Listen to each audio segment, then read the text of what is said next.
Welcome back, everybody. This is David. This is Alex here at CEG, and we're doing our origin story today, buddy. How it all got started. So basically, Alex was born, and then right to win. Yep. That was it. Thanks, easy. Charlie. All right, now on to my story. I know. That was fast.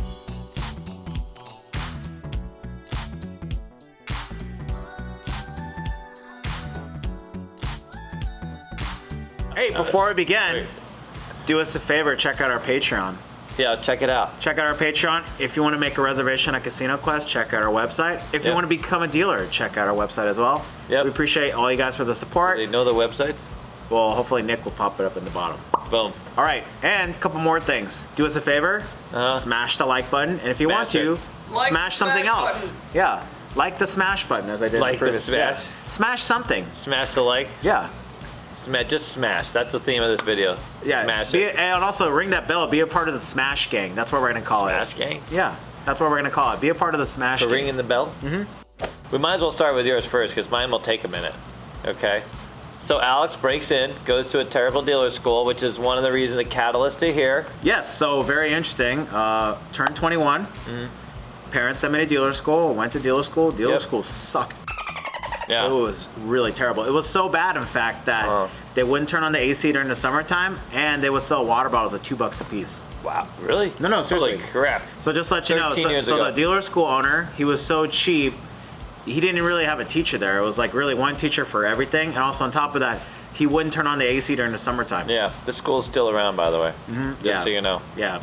So cheap, didn't want to pay for AC, and was trying to make money off of selling us for water bottles. You know what's amazing is, by the way, we had a guy and his son here today, and if you talk to any of them about, like, when I went to my dealer school sucked too.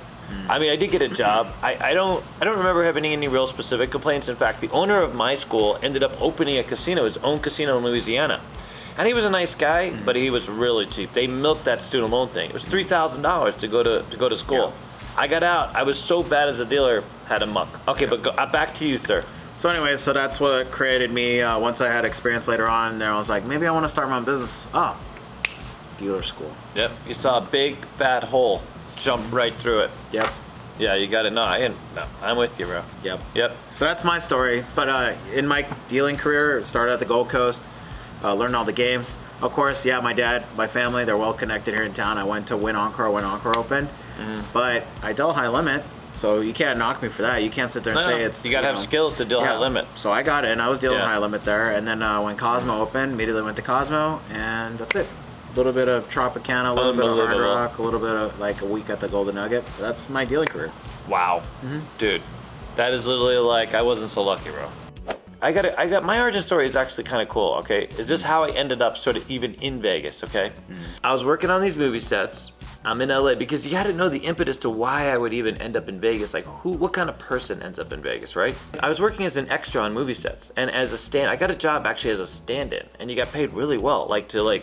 All you do is literally stand in. They frame you for the camera. You get paid like hundreds of dollars for a 6-hour shift, and then the movie star comes in, and boom, easy money, right? I'm going out to so I'm doing this. I'm living in Garden City, but I take the trip out to LA every couple of weeks, and just for a couple of weeks I'm out there. I'm making like a whole month's worth of money for Garden City, Kansas living. I'm gonna get to where this is the story. So my car gets towed. I'm in Venice actually. So I get to Venice about 2 o'clock and 3 o'clock in the morning. They had these paddle tennis courts out there, which I would use, because I didn't have to be anywhere until the next morning at like 8 o'clock. And because I'm a little cheap, by the way, just so you know.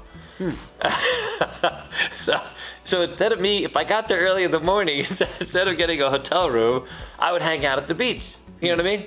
So I parked my car in Venice, and I'm playing paddle tennis. I go back, I got no car. My car's been stolen. So what happened was I had bought this car, but I used some money from my stepmother at the time, and so she was pissed at me, so she called in my own car. It was registered to me, everything, called it in stolen. Okay, so it's like 4 o'clock in the morning. My car's been called in stolen. I'm in the middle of LA. I have nowhere to go. I'm sort of out of resources because everything's in the car. I'm walking away, and apparently there was a APB about me having been a car thief, because it was called in as me having stolen the car, and then it came back as a stolen car, so this tow company towed it. A cop comes up to me, and because I'm walking up the street, I don't know how I ended up interacting with the cop, and he's like, "Oh yeah, you're wanted for vehicle theft," and I'm like, "Great." please take me wherever you need to go, because I'm literally like in Venice, miles away from anything. I don't have any money, can't pay for a bus, cab, nothing like this. And he's like, well, no, it's okay, you can walk. Are you kidding me? I'm wanted for a theft, a felony, basically, okay? And you're gonna let me walk, to the police station, basically, which is literally like, he gave me directions, nice of him. It's like 12 miles away, okay? I get together with this sergeant. Yeah, he doesn't help me. He's like, dude, you gotta work this out. It's a civil issue. We can't help you. Meanwhile, I haven't been to the set, so I haven't made any money. I had to have my wife sort of Western Union me money. Took a Greyhound bus all the way back to Garden City. So by this time, meanwhile, the car has made it back to Garden City. I jump in that car, and I hit the road with my wife and my son, basically. We hit the road, we're going through Vegas, and her grandmother lives here. So we're on the highway, and we literally, I don't remember what happened. We had like a flat tire on the highway. And we realized the only person we know within like a 30-mile radius is her grandmother. So we end up at her grandmother's house, and she lives on what's now like Rancho and Craig. Like that's actually a new area back then. Wow. I mean, not the nicest area now, but back then it was fairly new. So we get here, but now for some reason I lose the car. I don't remember how I lost the car, but I no longer have access. It's the same car that got stolen, and all I have is this bicycle. I buy this bicycle, right? I literally Genius, dude, absolute genius, dude. Back then there was no bus. The bus was 2-hour route. You couldn't get anywhere. Yeah, that's right. There was no 2 hours. Cat bus was like until like the late 90s. Yeah. I mean, so like they had a bus, but it went around like the whole city, and it was like a 2-hour loop, dude. It was unbelievable. It was real brutal. So I get this bike, and can you imagine? I bike down from Rancho and Craig to downtown, dude. Yeah. I mean, if you guys looked that up on a map, that's quite a ways. I don't know exactly how long, but it's got to be like 12, 13 miles on a bike.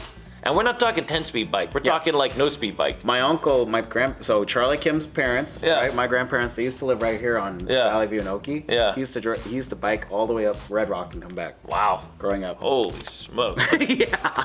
So I have this bike. I bike my ass all the way downtown.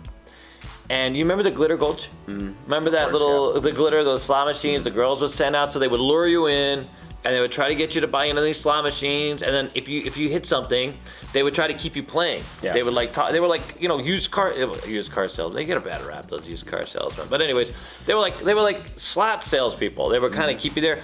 So I bike all the way downtown. I go into the Glitter Gulch. I win like $200. So it gives me a reason to sort of stay downtown, because I was only planning to check it out and just see. I needed some time off, you know what I mean? I'm walking down the street. There's this woman that comes out with like this flyer, and she's like, hey, would you like to be a dealer? And she starts talking it up, yada, yada, yada. Next thing I know, I'm sitting down. I'm getting student loans to become a dealer. I'm like, screw it. Let's do that. That guy, meanwhile, like we do, you know how we refer people to other casino jobs? Because he would send dealers apparently to Westward Ho. So they sent me down there to become a change person. A lot of change girls. I was the one change guy, change person. I remember I had to wear a vest. Yeah, you had to wear a belt with the little ka-ching, ka-ching, ka-ching. That's the Westward Ho. Okay. So I go to school. School for me was a blur. I do remember it being crowded, and I remember you teaching yourself a lot. There was one instructor.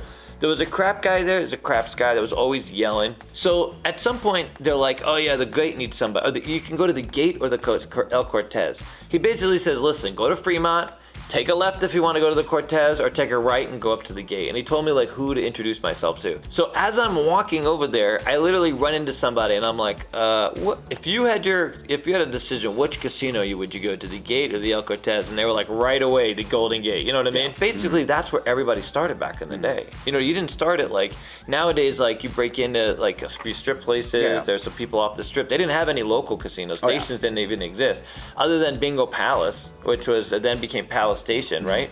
So I end up at the gate. There's my tag from the gate. It's gonna be collected. Higher. Look at that. So this was in 1991. This was literally the name tag I got from the Golden Gate. The guy that hired me, his name is Sal Bruno, and he was a bit of a grumpy ass boss. But you know what? I like the guy. He was kind of endeared. I mean, he was kind of brutal. I mean, he was brutal, dude.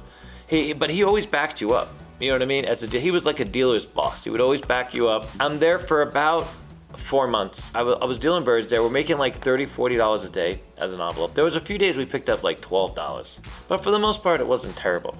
The thing I hated the most about the gate was the food. You had to eat the same. They give you a coupon every day. You went over to the county.